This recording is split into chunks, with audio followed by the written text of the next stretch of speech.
Menurut berbagai hadis yang sahih, Nabi Isa Al-Masih nanti akan turun lagi.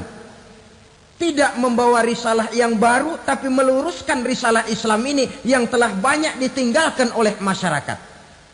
Bahkan ada hadis menjelaskan beliau akan membunuh Nabi, mematahkan kayu-kayu salib, lalu melaksanakan haji dan umrah mengikuti syariat Nabi Muhammad, bukan membawa agama baru.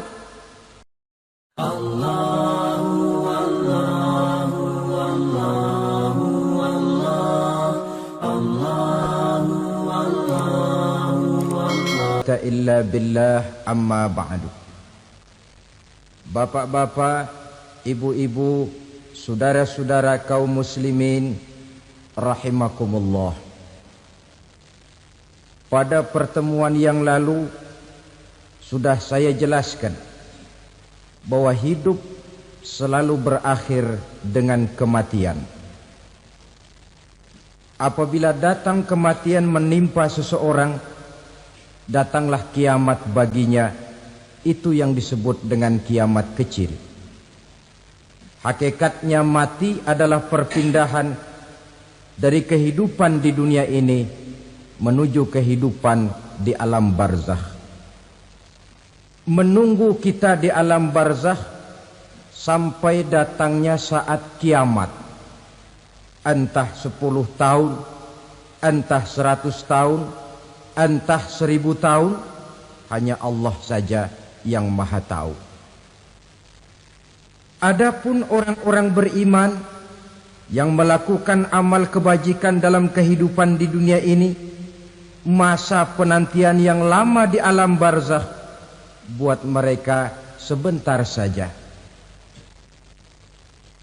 Tetapi bagi orang-orang kafir yang ingkar, yang tidak beriman kepada Allah, yang hidup di dunia cuma menumpuk-numpuk dosa, tentu penantian di alam barzakh akan merupakan waktu yang sangat lama.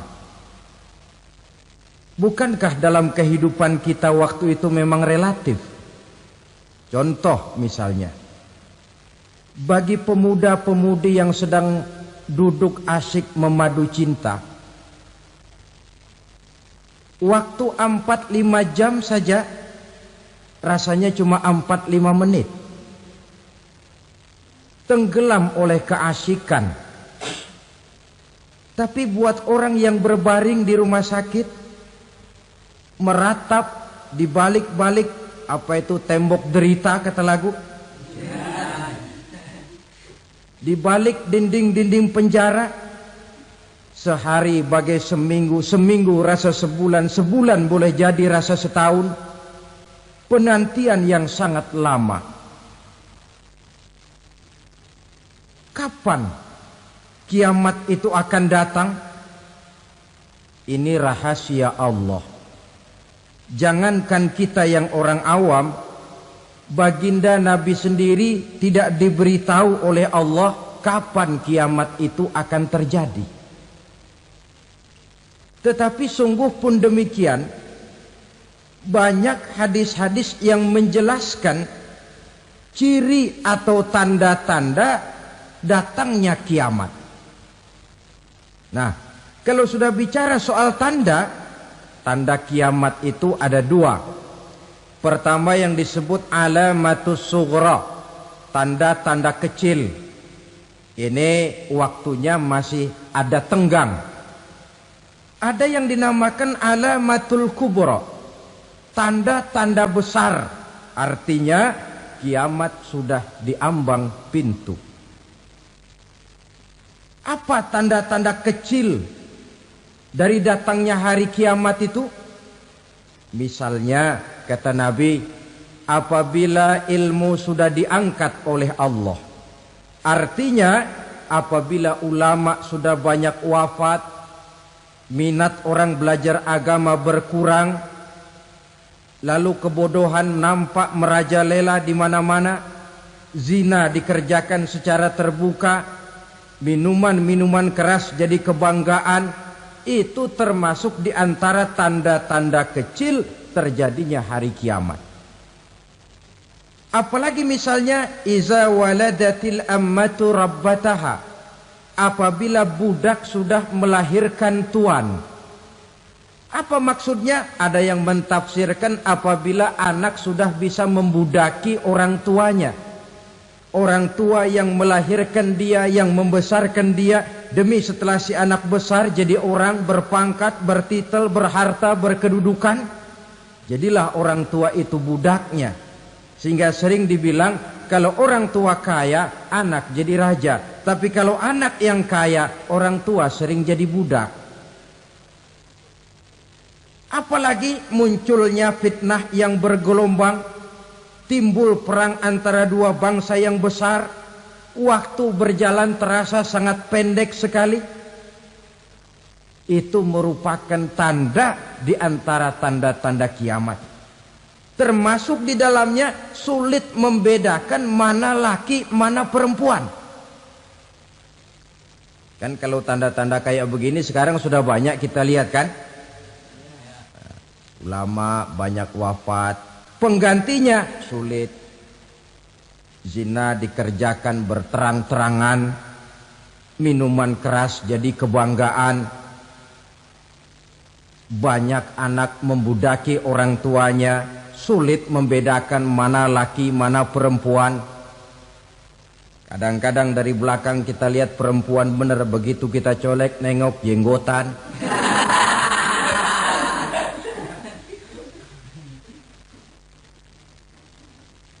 Ini termasuk tanda-tanda kecil. Masih ada tenggang sampai akan terjadinya kiamat itu. Nah, yang dimaksud dengan tanda-tanda besar, ini tanda besar artinya kiamat sudah di ambang pintu. Pertama, matahari terbit dari sebelah barat. Apabila matahari sudah terbit dari arah sebelah barat, tertutuplah sudah pintu taubat. Bersabda Nabi kita, la taqumus sa'atu hatta tatlu'a syamsu min maghribiha. Tidak akan datang hari kiamat sampai matahari terbit dari arah sebelah barat. Fa iza tala'at, manakala matahari telah terbit dari arah sebelah barat, wara'ahan nasu, manusia banyak menyaksikan itu, amanu ajma'un, mereka pun lalu beriman. Yang tadinya kafir, yang tadinya ingkar, yang tadinya membangkang, setelah melihat matahari terbit dari sebelah barat, buru-buru beriman, berlomba-lomba mengucap dua kalimat syahadat. Tapi apa yang terjadi?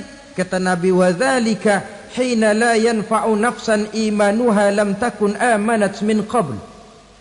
Hari itu adalah hari yang iman sudah tidak berguna lagi bagi seseorang apabila sebelumnya memang dia tidak pernah beriman. Au kasabat fi imaniha khaira, atau beriman tetapi tidak pernah melakukan kebajikan di dalam keimanannya itu. Hari yang sudah kasib, hari yang sudah terlambat, beriman tidak akan ada gunanya lagi. Ini pelajaran buat kita. Sebelum sang surya terbit dari sebelah barat, sebelum nafas sampai di tenggorokan, artinya pintu taubat masih terbuka. Kalau dua hal itu sudah terwujud, nafas sudah sampai di kerongkongan atau matahari sudah terbit dari arah sebelah barat, tertutuplah sudah pintu taubat. Tak ada lagi gunanya pangkat, jabatan, harta, bahkan beriman pun dalam suasana macam itu. Too late, kata orang Kulon.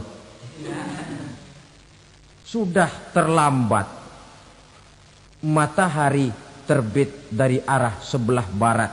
Itu tanda besar, artinya kiamat sudah di ambang pintu. Lalu apalagi tanda besar? Munculnya Dajjal.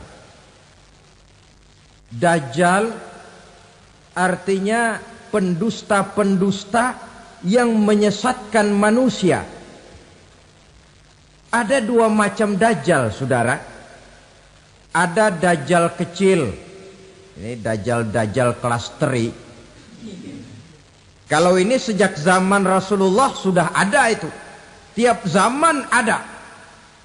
Di zaman Rasulullah misalnya ada yang bernama Aswad al-Unsi dari Yaman.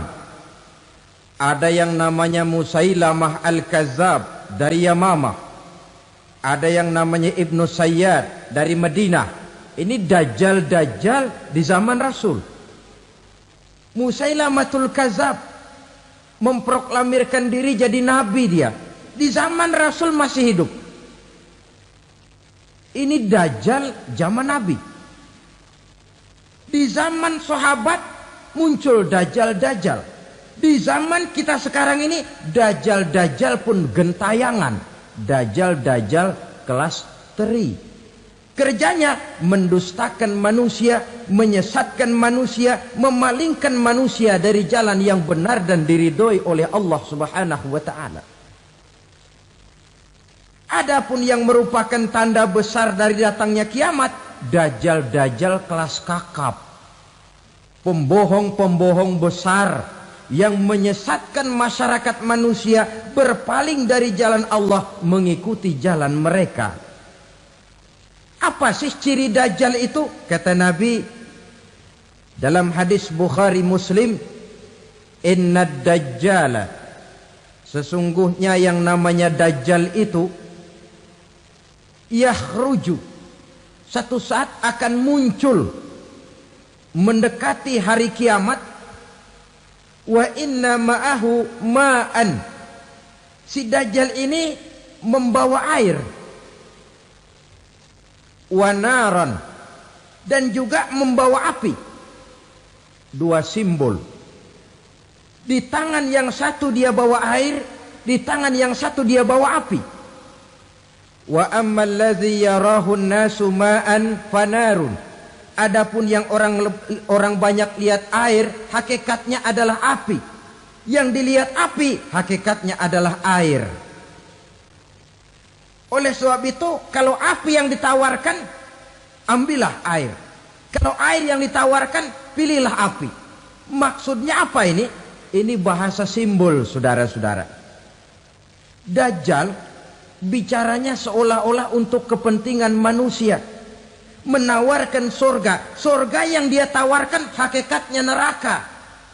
Hai manusia, kalau kau mau bahagia, jangan dekat-dekat dengan agama. Solat itu tidak efektif dan efisien, tidak produktif dari segi ekonomi itu. Menghadiri majelis taklim cuma buang-buang waktu. Tahajud, tasbih, tahlil, baca Quran, apa itu? Pekerjaan mubazir saja. Hidup ini cuma sekali, masa yang cuma sekali, manfaatkan dengan sebaik-baiknya. Mumpung, dibawanya sifat mumpung tetapi dalam pengertian yang sangat negatif. Bicaranya seolah-olah untuk kepentingan manusia, tetapi sebenarnya menjerumuskan manusia. Menawarkan air, tapi sebenarnya api. Menawarkan api, tapi hakikatnya air. Buat apa kamu sholat? Buat apa kamu bayar zakat? Buat apa kamu puasa? Surga yang dicanangkan Dajjal, hakikatnya neraka. Neraka yang digambarkan Dajjal, pada dasarnya adalah surga. Jadi memutarbalikkan fakta itu kerjaan Dajjal. Yang hak jadi batil, yang batil dibilang hak, yang benar jadi salah, yang salah malah jadi benar. Tuntunan disuruh jadi tontonan, tontonan malah menjadi tuntunan. Itu pekerjaan Dajjal profesinya. Zamannya Nabi Adam, Dajjalnya kan iblis. Betul? Betul. Apa sih rayuan iblis itu? Allah setelah menciptakan Nabi Adam kan bilang, Adam, kau dan istrimu Hawa tinggal di surga ini. Seluruh fasilitas yang ada di surga persilahkan kau nikmati. Satu yang tidak boleh, jangan coba-coba dekati pohon khuldi. Dekat saja jangan, apalagi sampai memetiknya. Datang Dajjal yang namanya iblis ini. Adam, kamu tahu nggak kenapa tidak boleh makan buah khuldi? Ya nggak tahu, pokoknya saya dilarang. Bodoh kamu Dam. Khuldun artinya kekal. Kalau kamu makan itu buah, kau akan kekal di surga buat selamanya. Allah tidak kepengen, maka dilarang kamu makan buah khuldi. Kalau kau ingin kekal di surga Adam, makan saja. Saya bicara begini ini untuk kepentingan kamu Adam. Ini kan ciri-ciri Dajjal. Bicaranya sih seolah-olah untuk kepentingan Nabi Adam. Hakikat sebenarnya menjerumuskan Nabi Adam supaya ingkar dan melanggar larangan dari Allah Subhanahu wa ta'ala. Jadi setelah muncul Dajjal, timbul kekacauan-kekacauan di masyarakat. Banyak yang terpengaruh, terpedaya dan terpesona. Termasuk mereka yang memproklamirkan diri jadi nabi. Mereka yang memproklamirkan diri jadi rasul di zaman sesudah Rasulullah wafat, itu adalah Dajjal-Dajjal. Maka saya ingatkan, kalau di zaman kita sekarang ini ada orang ngaku jadi nabi, ada orang ngaku jadi rasul, biar bahasa Arabnya kental, Quran hafal, hadis ribuan hadis hafal, biar pakai serban sampai menyengser ke tanah, bahasa Arabnya fasih, tapi dia mengaku jadi nabi, jadi rasul. Kita umat Islam wajib tidak percaya. Wajib untuk tidak percaya. Itulah Dajjal-Dajjal zaman kita sekarang ini. Tidak mustahil mereka datang mempengaruhi orang awam supaya berpaling dari Rasulullah, mengikuti mereka. Nah, di akhir zaman nanti, mendekati hari kiamat, Dajjal ini muncul, Dajjal kelas kakap, menyesatkan masyarakat manusia untuk berpaling dari Islam, mengikuti seruan mereka. Apalagi di antara datangnya kiamat itu, tanda yang besar itu, turunnya Nabiullah Isa Al-Masih, putra Maryam.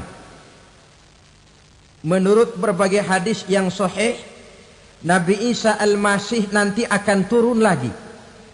Tidak membawa risalah yang baru, tapi meluruskan risalah Islam ini yang telah banyak ditinggalkan oleh masyarakat. Bahkan ada hadis menjelaskan beliau akan membunuh Nabi, mematahkan kayu-kayu salib, lalu melaksanakan haji dan umrah mengikuti syariat Nabi Muhammad, bukan membawa agama baru.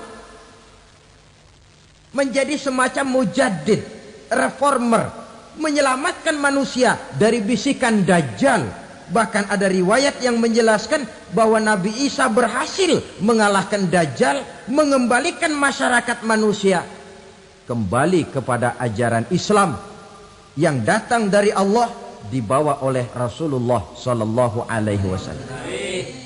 Dengan kata lain, turunnya Nabi Isa bukan sebagai Nabi dan Rasul baru, tetapi mengikuti syariat Nabi kita Muhammad Sallallahu Alaihi Wasallam. Saudara hadirin, ibu-ibu hadirat yang saya hormati, kemudian apalagi di antara tanda-tanda besar akan datangnya kiamat itu? Keluarnya asap atau awan. Kata Nabi, inna min asyrati sa'ah dukhanan yamla'u ma bainal masyriqi wal maghrib. Di antara tanda-tanda kiamat, munculnya awan antara langit dan bumi. Ini pun diperkuat dalam surah Ad-Dukhan ayat 10. Fartaqib yauma ta'tis sama bidukhanim mubin fayughshan nas hadza azabun alim. Bagi orang-orang yang beriman, mereka biasa-biasa saja.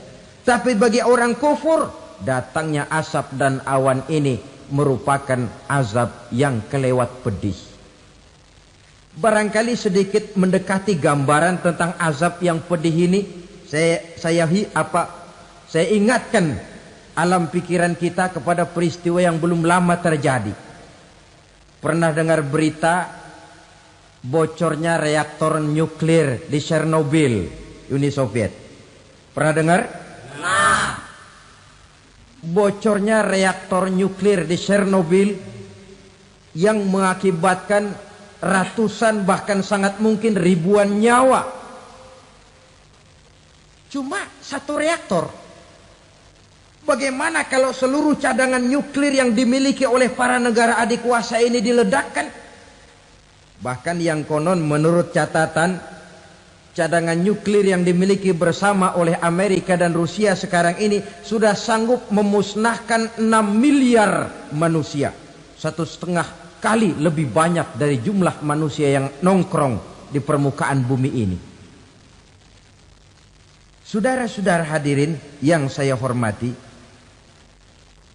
lalu saat mendekati hari kiamat, apalagi tandanya? Setelah Nabi Isa wafat, pada saat turunnya yang kedua kali, lalu Allah meniupkan angin sejuk. Semua orang-orang beriman, orang-orang baik wafat, sehingga penghuni bumi ini cuma tinggal lagi terdiri dari orang-orang kafir. Tidak ada lagi di bumi ini yang bisa mengucapkan Allah. Sehingga dalam hadis qudsi itu ada keterangan, Innallaha azza wa jalla yaqulu li Israfil. Allah pernah pesan kepada malaikat Israfil. Kata Allah, Israfil, Iza sami'ta qailan yaqul Allah, Allah, fa akhirin nafah 40 sanatan ikraman liqailiha. Hai Israfil, apabila kau dengar di permukaan bumi masih banyak orang yang mengucapkan Allah, Allah, maka tunda sangkakala kiamat itu 40 tahun. Untuk apa? Ikraman liqailiha, menghormati orang yang mengucapkan Allah, Allah itu. Wah, jadi karena sekarang masih banyak yang mengucapkan Allah, besar hatilah kita, masih jauh kiamat itu. Tapi jangan lupa, kiamat pribadi, kiamat kecil itu yang gak kita sangka-sangka. Ajal datang mencabut nyawa, itu kiamat pribadi. Dan itu yang pasti kita hadapi. Dan itu yang membuat kita tidak boleh bersikap main-main di dalam kehidupan sekarang ini. Saudara hadirin yang saya hormati, tidak ada lagi orang-orang muslim. Seluruh penduduk dunia ini kafir. Lalu terciptalah struktur sosial yang berlandaskan prinsip hidup semau gue. Bakal terjadilah prinsip di mana yang kaya menyantap yang miskin, yang kuat menindas yang lemah. Hidup sudah bagaikan di rimba belantara. Berlaku hukum rimba. Siapa yang kuat dia yang menang, siapa yang lemah menjadi mangsa. Timbul kekacauan, maksiat merajalela, munkarat menjadi-jadi. Sehingga isi bumi ini penuh dengan segala macam perbuatan dosa. Tidak ada perlunya lagi alam diperpanjang temponya.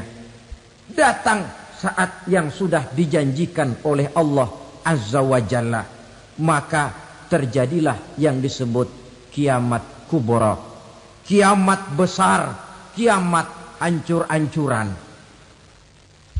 Bagaimana kejadian ini dimulai? Dalam surah Az-Zumar ayat 68, Allah Subhanahu wa taala berfirman, "Wa nufikha fis-suri fasa'iqa man fis samawati wa man fil ardi illa man sya'allahu."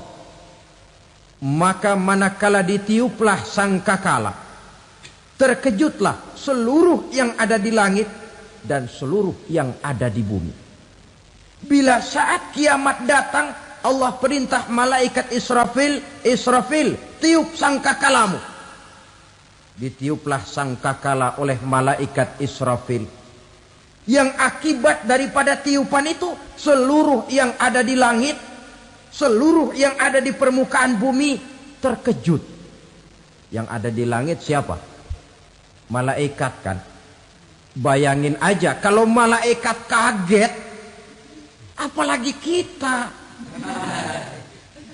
Terkejut seluruh makhluk yang ada di bumi, yang ada di langit mendengar suara sangkakala itu. Bunyinya tidak sanggup kita bayangkan dahsyatnya. ledakan nuklir, ledakan neutron, belum apa-apa ketimbang bunyi sangkakala malaikat Israfil ini. Nah, lalu mendengar bunyi sangkakala ini, gemparlah makhluk, kacaulah alam. Bumi gempa, planet-planet bertabrakan, gunung meletus, air laut tumpah ke darat, angin topan bertiup, halilintar menyambar. Lalu semua yang bernama hidup mati total. Mati bareng tanpa persiapan. La haula wala quwata illa billah. Saya kadang-kadang dalam tafakur bermohon, ya Allah, mudah-mudahan saya nggak nemuin kiamat beneran. Ngeri. Tidak bisa kita bayangkan macam apa suasana seperti itu. Allah saja banyak memberikan gambaran, misalnya Al-Qari'ah, wa mal qari'ah, wa ma adraka mal qari'ah. Kejadian yang menggemparkan. Tahukah kamu apa kejadian yang menggemparkan itu? Yauma yakunun nasu kal farasil mabsus wa takunul jibalu kal ihnil manfus. Pada saat itu manusia berterbangan bagai kupu-kupu. Gunung berterbangan seperti kapas ditiup angin. Gunung saja macam kapas, konon lagi manusia. Kematian total, mulai semut sampai gajah mati, jin mati, iblis mati, malaikat mati. Malaikat saja mati. Saudara hadirin yang saya hormati, kematian total yang tanpa persiapan. Orang bilang, Pak, kalau mati bareng begitu yang repot malaikat maut dong ya. Cabut sana, cabut sini. Itu kalau menurut logika kita, mestinya begitu menurut logika. Tapi logika juga yang nggak perlu serepot itu. Sebab untuk mematikan listrik di wilayah DKI, di wilayah Jakarta, nggak perlu tiap rumah didatengin, matiin, ya lama. Cukup dari kantor pusatnya saja PLN, tekan satu tombol, gelaplah seluruh Jakarta. Saudara hadirin yang saya hormati, kematian total. Lalu setelah kematian total, planet-planet juga mati, dalam arti tidak bergerak dan beredar. Angin mati, dalam arti tidak bertiup. Air mati, dalam arti tidak ada riak gelombang. Pokoknya semua mati. Kullu nafsin za'iqatul maut. Semua yang bernafas mati. Dalam ayat lain, kullu man 'alaiha fan. Semua yang ada di permukaan bumi fana. Yang kekal cuma Allah Subhanahu wa ta'ala.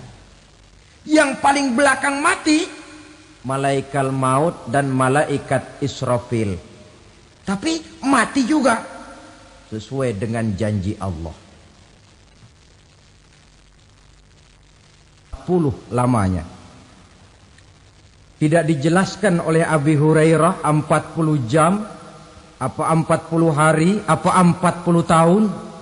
Hadis cuma menyebutkan 40 saja. Sunyi alam, yang tinggal cuma Allah saja lagi. Ketika itu Allah berseru-seru, katanya, limanil mulkul yauma. Siapa para penguasa hari ini? Mana itu raja-raja dan penguasa yang dulu mengaku jadi Tuhan? Fir'aun. Mana Fir'aun sekarang? Yang dulu jadi raja, merasa berhasil, sombong, lalu tidak mau turun-turun dari kekuasaannya, sampai kepada puncak kekurang ajarannya mengangkat diri jadi Tuhan. Mana itu Fir'aun? Namrus. Mana sekarang Namrus? La ilaha illa ana. ternyata tidak ada Tuhan lain selain daripada aku, kata Allah. Proses kemudian, saudara-saudara, turunlah hujan dari langit. 40 lamanya hujan itu. Tidak jelas juga 40 jam apa 40 hari.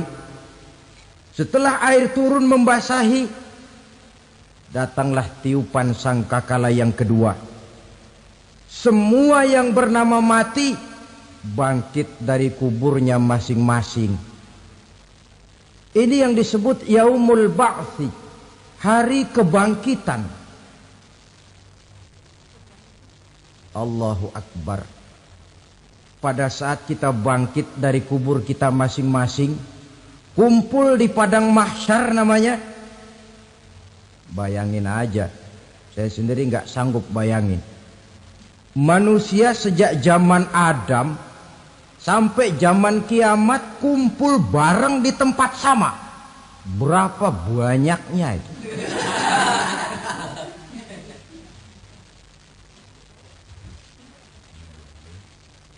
Dan yang luar biasa menurut satu riwayat, pada saat bangkit itu, Masya Allah, roman muka kita berubah, disesuaikan dengan amalan kita waktu di dunia ini. Barang siapa yang waktu di dunia amalannya itu amalan tikus, di akhirat nanti dia bangkit dari kubur, mukanya seperti muka tikus. Gagah betul badannya, tapi mukanya seperti tikus. Kenapa? Amalannya waktu di dunia seperti amalan tikus. Apa amalan tikus itu? Suka ngegeragoti barang yang sudah disimpan rapi-rapi. Orang sudah simpan uang rapi-rapi, simpan perhiasan rapi-rapi, digeragoti oleh tikus. Maling-maling, pencoleng-pencoleng, koruptor-koruptor, itu nanti di akhirat nanti kita lihat mukanya seperti muka tikus. Oh, ini waktu di dunia suka nyolong, hanya seperti muka tikus. Barang siapa yang waktu di dunia ini amalannya itu amalan macan, dia akan bangkit nanti mukanya seperti muka macan. Apa amalan macan? Macan itu amalannya menang-menangan. Orang yang mau menang saja nggak mau mengalah. Coba lihat di hutan. Kenal hutan nggak? Di hutan, raja hutan di mana-mana pasti macan. Betul kan? Betul. Padahal hutan belum pernah bikin pemilihan umum. Tapi macan tidak peduli ada pemilihan umum apa tidak, pokok saya raja. Sebab apa? Macan jadi raja itu bukan karena benar, tapi karena kuat jadi raja. Setelah dia jadi raja, rakyat hutan yang mesti dilindungi malah dimakan oleh raja macan. Kambing rakyat hutan dimakan oleh macan. Ayam rakyat hutan dimakan oleh macan. Itu nanti kita lihat di akhirat itu mukanya seperti muka macan, gagah betul. Lalu barang siapa yang di dunia ini amalannya itu seperti amalan anjing, nanti dia punya muka seperti muka anjing. Apa amalan anjing? Pertama, anjing itu kalau disuruh jaga rumah, dia tidak bisa membedakan mana maling, mana tamu.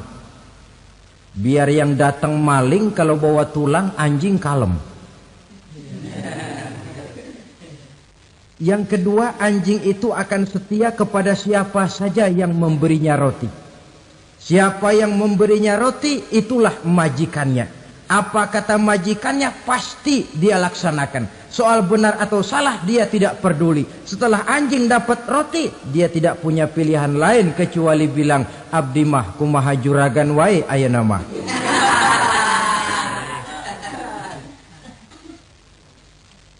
Saudara hadirin yang saya hormati, berkumpul di padang mahsyar, tiap orang sibuk dengan persoalannya masing-masing. Matahari waktu itu didekatkan oleh Allah. Panas luar biasa. Ada yang saking panasnya itu mencucurkan peluh keringat sampai sebatas mata kakinya. Ada yang keringatnya sampai sedengkulnya. Ada yang keringatnya sampai sepusatnya. Ada yang keringatnya mengalir sampai sebahunya. Ada yang kelelap oleh keringatnya sendiri, sementara orang di sampingnya nggak apa-apa. Bergantung lagi amalan dia waktu di dunia ini. Saudara-saudara, sebagian orang dalam kepanikan padang mahsyar berombong-rombong datang mereka menghadap Nabi Adam. Ya Adam, anta abal bashar. Hai Adam, Tuhan adalah bapak moyang manusia. Kami sebentar lagi akan disidang, dimintakan pertanggungan jawab. Tolonglah kami, hai Adam. Kata Nabi Adam, jangankan nolongin sampean, saya sendiri tanggung jawab di hadapan Allah ketika dulu tidak boleh makan khuldi, saya serobot. Sudahlah, urus diri masing-masing saja, nafsi. Begitu kata Nabi Nuh, begitu kata Nabi Ibrahim. Tiap orang bertanggung jawab sendiri-sendiri. Ketika itulah saudara-saudara, nikmatnya menjadi umat Nabi besar Muhammad sallallahu alaihi wasallam. Sebab apa? Walaupun menurut abjad kita ini umat paling belakang, paling belakang kita ini toh, karena Nabi Muhammad adalah Nabi akhir. Tapi akan dihisap lebih dulu, lewat di atas sirat lebih dulu, masuk surga lebih dahulu ketimbang umat-umat belakangan. Ketika Rasul mendekati ajal, beliau tanyakan itu kepada malaikat Jibril. Malaikat Jibril berkata, Muhammad jangan khawatir, Allah sudah berjanji, inni haramtul jannata ala sairil anbiya hatta tadkhulaha anta. Wa haramtuha ala sairil umami hatta tadkhulaha ummatuka. Surga aku haramkan buat seluruh nabi kecuali kalau engkau Muhammad sudah masuk ke dalamnya. Dan surga aku haramkan buat seluruh umat kecuali kalau umatmu Muhammad sudah masuk ke dalamnya. Logikanya, walaupun menurut abjad kita umat paling belakang, bakal dihisap paling dulu, lewat di atas sirat paling dulu, masuk surga paling dulu, kalau mampir ke neraka juga paling dulu. Ya resiko. Jangan mau enaknya aja paling dulu. Saudara hadirin yang saya hormati, setelah masa kebangkitan itu jangan dikira begitu bangkit langsung diperiksa. Masih menunggu menanti ribuan tahun perhitungan padang mahsyar untuk sampai kepada proses yang disebut yaumul hisab, hari perhitungan. Seorang demi seorang bakal dipanggil. Bayangkan saja, kita se-RT saja di absen, kadang-kadang perlu waktu lama. Ini manusia sejak zaman Nabi Adam sampai datang hari kiamat, satu demi satu disidang di hadapan Qadhi Rabbul Jalil. Status sosial copot sudah waktu itu. Yang pernah jadi hartawan di situ tidak lagi kelihatan kehartawanannya. Yang pernah jadi jenderal tidak lagi dipanggil jenderalnya. Yang ustadz tidak lagi dipanggil al-mukarramnya. Seluruh status sosial selesai. Dipanggillah kita seorang demi seorang menghadap Qadhi Rabbul Jalil. Bagaimana proses penghisaban itu? Pertama proses tanya jawab. Di antaranya ada hadis menyatakan, lan tazula qadama 'abdin yaumal qiyamah hatta yus'ala an arba'i khisalin. Besok di hari kiamat tidak akan bergeser telapak kaki seorang hamba sampai dia ditanya lebih dulu tentang 4 persoalan. Tentang ilmunya, Kemana ilmu itu diamalkan? Tentang umurnya. Di mana umur itu dihabiskan? Tentang masa mudanya. Kemana masa muda itu dipakai? Tentang hartanya. Dari mana harta itu didapat dan kemana harta itu dibelanjakan. Ini termasuk proses tanya jawab. Jadi kalau istilah pengadilan dunia, nama Fulan bin Fulan. Kamu waktu di dunia diberikan umur panjang untuk apa? Pernah mengalami masa muda, kemana kau habiskan masa remajamu? Kau diamanahkan ilmu, dengan apa ilmumu kau amalkan? Kau diberikan harta, dari mana harta kau dapat, kemana kau belanjakan? Tak seorang pun yang bisa mungkir. Sebab apa? Dikala itu yang menjadi saksi bukan orang. Yang menjadi saksi adalah seluruh anggota badan kita. Tangan bicara, kaki jadi saksi terhadap seluruh amalan yang pernah kita kerjakan pada saat kehidupan di alam dunia ini. Selesai proses tanya jawab, lalu diperlihatkan buku catatan kita waktu hidup di dunia ini. Jangan lupa Allah itu menyiapkan 2 superkomputer kepada kita. Sebelah ditempelin sebelah kanan, yang sebelah tempelin di sebelah kiri. Komputer itu namanya Raqib dan Atid. 2 malaikat yang apabila baik kita lakukan, refleks saja akan menulis kebajikan kita.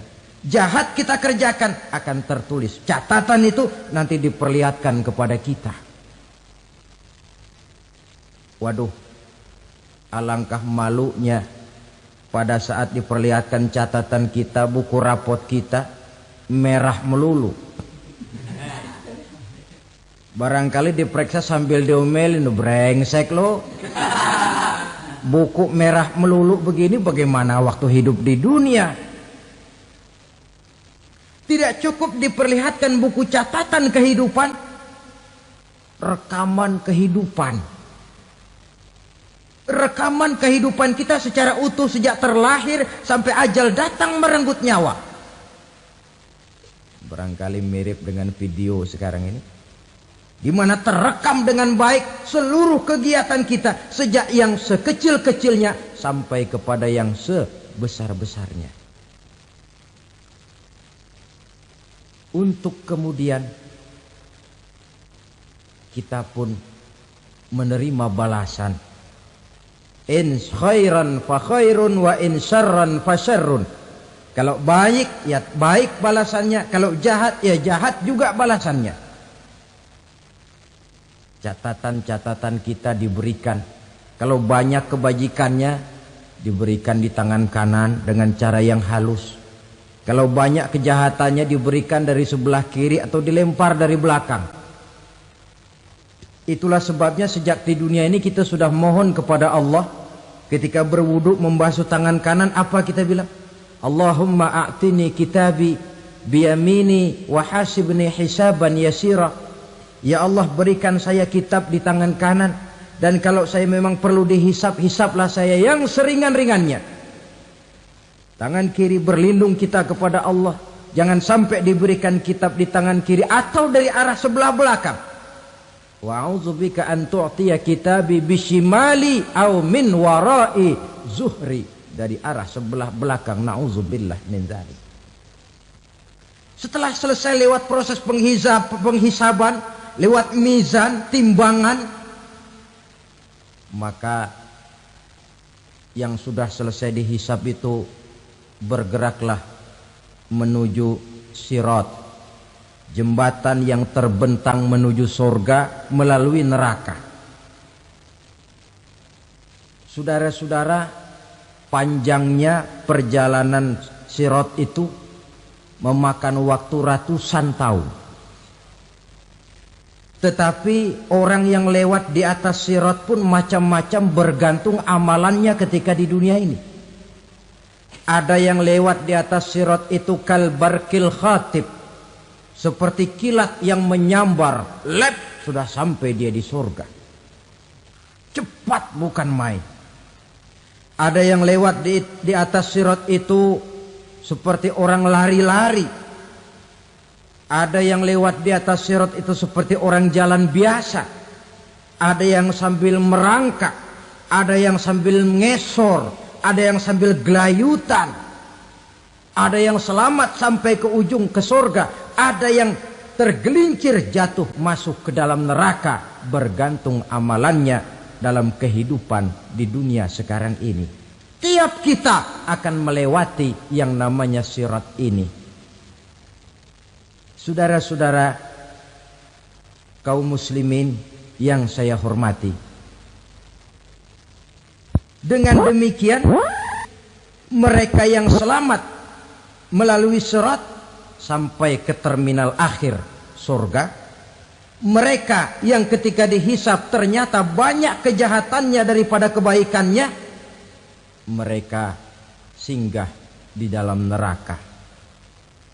Nah, adapun orang-orang yang beriman menurut ayat Quran dan hadis Nabi itu nanti ada bermacam-macam.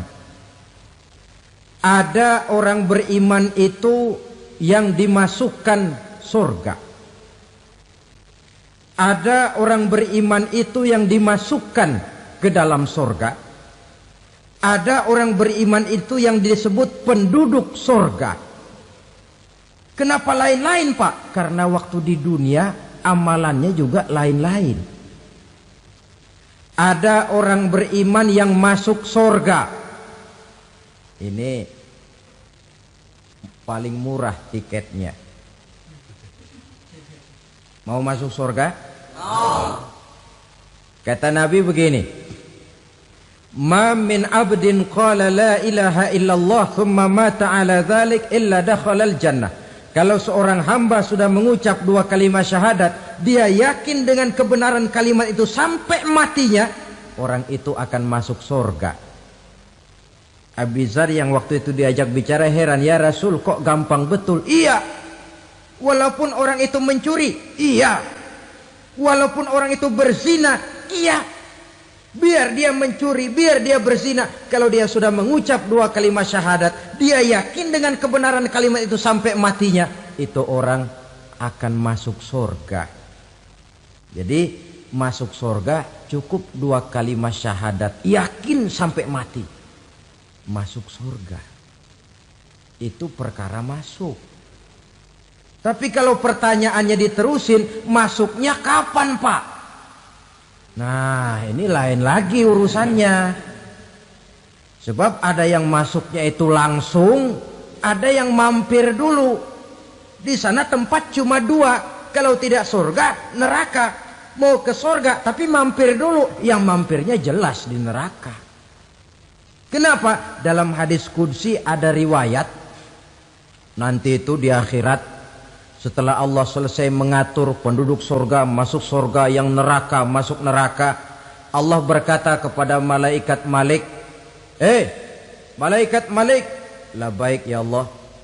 Itu bajingan-bajingan tengik, manusia-manusia durjana yang waktu di dunia tidak mau sujud, jauh dari ulama, gemar melakukan yang munkarat dan maksiat, hidup di tengah masyarakat selalu jadi bibit keonaran, kufur, sudah masuk neraka semua. Sudah ya Allah. Nah, kalau sudah, coba sekarang kamu masuk, Malik. Saya, iya,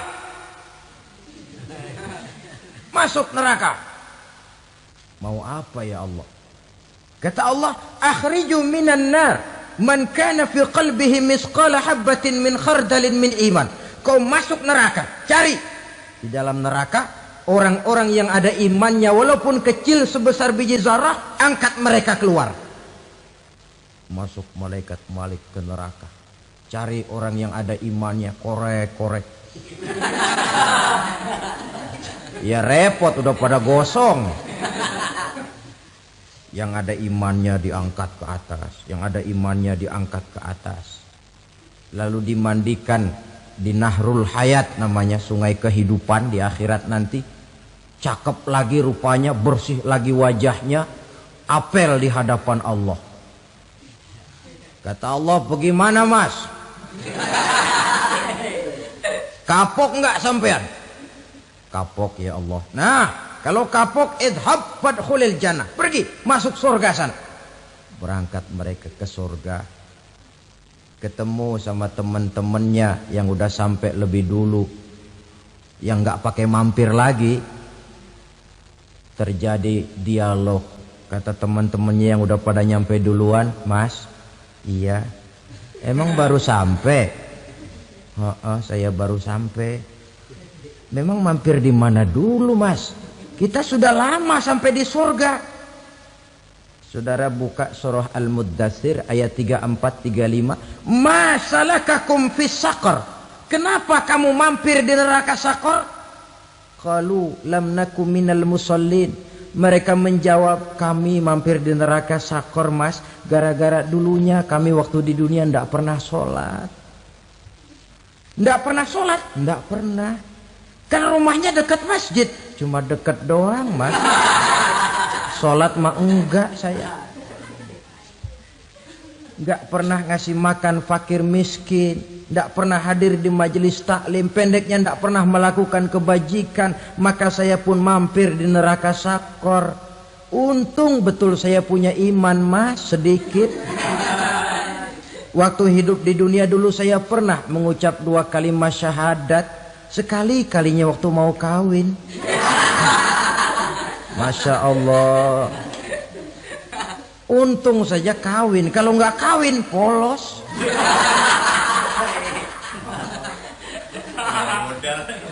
Itu juga pengulu sudah setengah mati ngajarin. Asyhadu alla, asyaduaan, asyaduaan.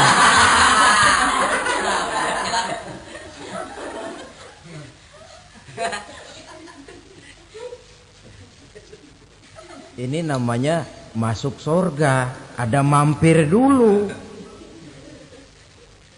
Ada pula orang mukmin itu yang dimasukkan surga. Namanya dimasukkan kan terima beres. Saya masuk ke rumah, jalan sendiri, cari tempat sendiri. Saya dimasukkan ke dalam rumah, terima beres. Pokok ada di dalam, itu dimasukkan namanya. Nggak pakai mampir. Tapi tentu tiketnya lebih mahal ketimbang yang pertama tadi. Apa kata Allah? Innal ladzina amanu wa 'amilus shalihat la ukaffiranna 'anhum sayyi'atihim wa la udkhilannahum jannah. Sesungguhnya orang-orang yang beriman kemudian beramal soleh, kami hapuskan segala dosa dan kesalahannya, kami masukkan mereka ke dalam surga. Lihat ayatnya. Allah yang memasukkan, kita yang dimasukkan. Tidak pakai transit, tidak usah mampir. Cuma tidak cukup syahadat, tidak cukup amanu, tapi diiringi dengan wa'amilus salih. Iman, amal. Tidak cukup syahadat, lalu dibuktikan dia sholat, dia zakat, puasa, lalu dia melakukan berbagai macam kebajikan. Ini yang menyebabkan dia tidak pakai mampir di tempat yang bernama Saqar. Lalu ada pula orang mukmin itu yang disebut penduduk surga. Wah, ini sudah VIP ini. Ashabul jannah, penduduk surga. Siapa mereka? Kata Allah, innal ladzina amanu summa istaqamu fala khaufun 'alaihim wala hum yahzanun ulaika ashabul jannah hum fiha khalidun.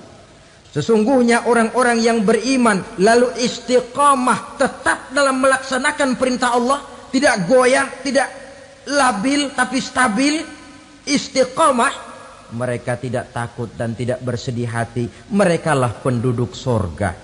Iman, istiqamah. Tidak punya duit, sembayang. Banyak duit, sembayang. Miskin, sembayang. Kaya, tetap sembahyang. Istiqomah. Kadang orang kalau susah rajin ke masjid, banyak duitnya ngelihat masjid melengos. Waktu miskin hamba Allah, setelah kaya jadi hamba harta. Bergeser, tidak ada nilai istiqomahnya. Saudara-saudara, dengan begitu penduduk neraka itu dua. Ada penduduk permanen, ada penduduk yang semi permanen. Yang semi permanen orang-orang beriman yang mempunyai dosa besar. Mereka masuk ke neraka untuk menerima azab sesuai dengan dosanya. Bila selesai masa azab itu, mereka akan diangkat untuk ditempatkan kembali ke dalam surganya Allah Subhanahu wa ta'ala. Nah, dikala itulah saudara-saudara, ada yang disebut syafaat dari Rasulullah Sallallahu Alaihi Wasallam. Tapi tentu jangan lupa, syafaat ini ibarat kain menambal dia. Kita punya kain bolong-bolong sedikit, syafaat yang menambal. Solat kita ada kurang dikit, sedekah kita ada campur riak dikit, amalan kita ada tidak karena Allah dikit, kita berharap syafaat.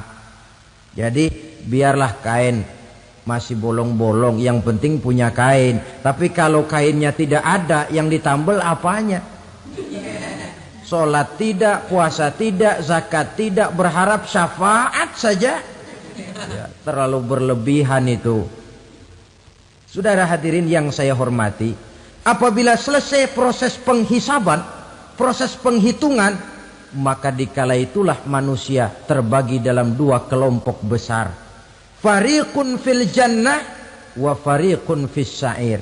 Sekelompok orang-orang beruntung yang masuk ke dalam surga, dan sekelompok lagi masuk ke dalam neraka. Akan memakan waktu untuk menceritakan sifat surga dan neraka, tapi insya Allah pada kesempatan pertemuan lain saya sampaikan. Namun sebagai gambaran umum cukuplah saya sampaikan sebuah hadis qudsi. Allah jelaskan, a'dadtu li'ibadiyas salihin ma la 'ainun ra'at wa la uzunun sami'at wa la khatara fi qalbil bashar. Aku sediakan buat hamba-hambaku yang soleh, yang tidak pernah terlihat oleh mata, tidak pernah terdengar oleh telinga, dan belum pernah terdetik dalam hati manusia. Jadi kenikmatan surga belum pernah dilihat mata, belum pernah didengar telinga, belum pernah terdetik dalam hati.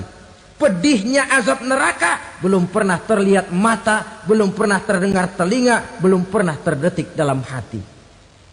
Saudara hadirin yang saya hormati, oleh karena itu sebagai uraian akhir daripada kiamat ini, marilah sama-sama kita memanfaatkan hidup dengan sebaik-baiknya, supaya jangan timbul penyesalan di hari kemudian nanti.